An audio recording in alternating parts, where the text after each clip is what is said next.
2023년 2월 2일 목요일 큐티인 간식 타임.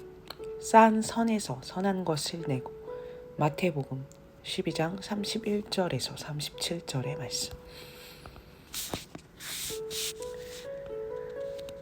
그러므로 내가 너희에게 이르노니 사람에 대한 모든 죄와 모독은 사하심을 얻되 성령을 모독하는 것은 사하심을 얻지 못하겠고, 또 누구든지 말로 인자를 거역하면 사하심을 얻되 누구든지 말로 성령을 거역하면 이 세상과 오는 세상에서도 사하심을 얻지 못하리라. 나무도 좋고 열매도 좋다 하든지 나무도 좋지 않고 열매도 좋지 않다 하든지 하라. 그 열매로 나무를 아느니라. 독사의 자식들아, 너희는 악하니 어떻게 선한 말을 할 수 있느냐? 이는 마음에 가득한 것을 입으로 말함이라. 선한 사람은 그 쌓은 선에서 선한 것을 내고 악한 사람은 그 쌓은 악에서 악한 것을 내느니라. 내가 너희에게 이르노니 사람이 무슨 무익한 말을 하든지 심판날에 이에 대하여 신문을 받으리니 내 말로 의롭다함을 받고 내 말로 정죄함을 받으리라. 아멘. 예수님은 사람에 대한 모든 죄와 모독은 사하심을 얻지만 성령을 모독하는 것은 사하심을 얻지 못한다고 하십니다. 열매로 나무를 안다 하시면서 선한 사람은 그 쌓은 선에서 선한 것을 낸다고 하십니다. 또한 사람이 하는 말로 의롭다함을 받거나 정죄함을 받는다고 하십니다. 중보 기도입니다. 위정자들이 예수님을 믿고 그 말씀에 귀 기울임으로 마음의 선을 쌓아 국정을 살피게 하옵소서. 본문 해설입니다. 바리새인들의 악의적인 말을 들으신 예수님이 사하심을 얻지 못하는 죄를 말씀하십니다. 사람에 대한 모든 죄는 사하심을 얻습니다. 다윗은 간음과 살인을 행했고 바울은 교회를 진멸했습니다. 그러나 이들은 끝내 자기 죄를 회개하여 사하심을 얻었습니다. 그러나 예수님의 역사를 귀신의 재주로 왜곡하고 하나님의 성령을 귀신의 왕이라고 모독하는 죄는 사하심을 얻지 못합니다. 하나님의 용서를 거부하고 그분의 구원을 가로막으면서 끝까지 회개하지 않는 죄는 사하심을 얻지 못합니다.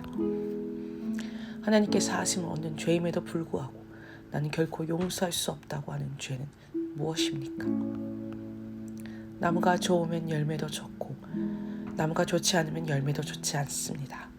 예수님을 믿어 성령으로 거듭난 자는 죄를 지어도 회개함으로 성령의 열매를 맺게 됩니다. 하지만 예수님을 믿지 않는 자는 겉으로는 착해 보여도 회개의 열매가 아닌 자기 의의 열매를 맺습니다. 선한 말을 하려면 먼저 내 마음에 가득한 악을 보고 회개해야 합니다. 내가 바로 독사의 자식임을 깨닫고 예수님의 말씀을 따를 때 마음에 선이 쌓입니다. 예수님을 배척하고 나의 의를 쌓고자 열심을 내는 것이 마음에 악을 쌓는 것입니다.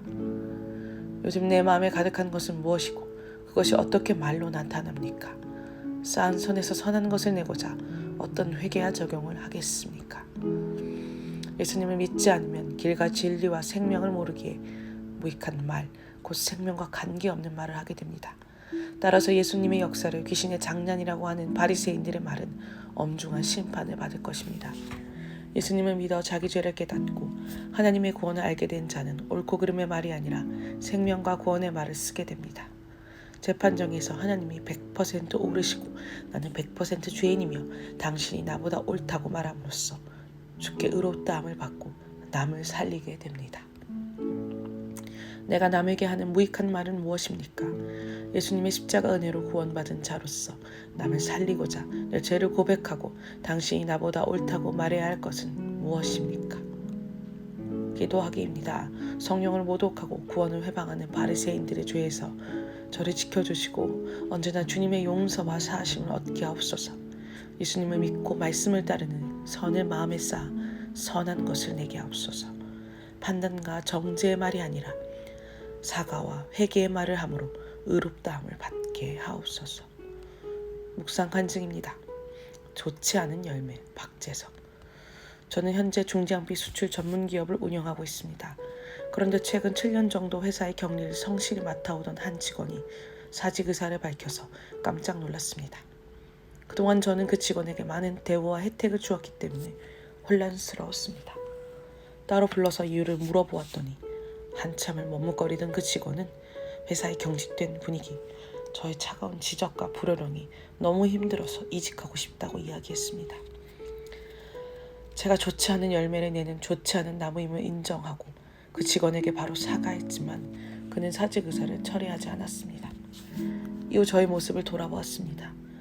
그러자 제가 교회에서는 비교적 온유한 척하려고 노력하지만 가정과 회사에서는 차가운 말로 가족이나 타인에게 상처를 주고 내 뜻에 맞지 않을 때는 불같이 화를 내는 이중적인 사람인 것을 깨닫게 되었습니다.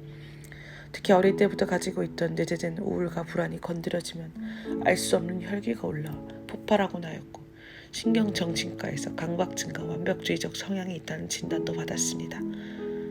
이런 저의 영향으로 둘째 딸이 소아 우울증 진단을 받아 현재 심리치료를 받고 있습니다. 그럼에도 불구하고 저의 강박증과 완벽주의는 좀처럼 나아질 기미를 보이지 않습니다. 그래서 때로는 예수님을 만났어도 나는 왜 늘 이런가 하는 자괴감과 더불어 주님을 전할 자격이 없는 것은 아닌가 하는 생각에 사로잡혀 낙담이 될 때도 있습니다. 하지만 이런 생각이야말로 성령을 모독하는 것이며 사하심을 얻지 못할 죄임을 깨닫고 회개합니다. 저에게 자격이 있어 주님을 증거하는 것이 아니라 저의 형편없음에도 불구하고 나를 위해 죽으신 예수 그리스도의 십자가로 구원받았기에 이것을 증거하는 것이 가장 의롭다함을 받는 일임을 믿고 스스로 더 겸비하며 나아가겠습니다. 적용하기입니다. 저의 강박과 완벽주의의 연약함을 교회 소그룹 모임에서 솔직히 나누겠습니다. 회사에서 먼저 말씀을 묵상한 뒤에 직원들과 대화에 임하겠습니다.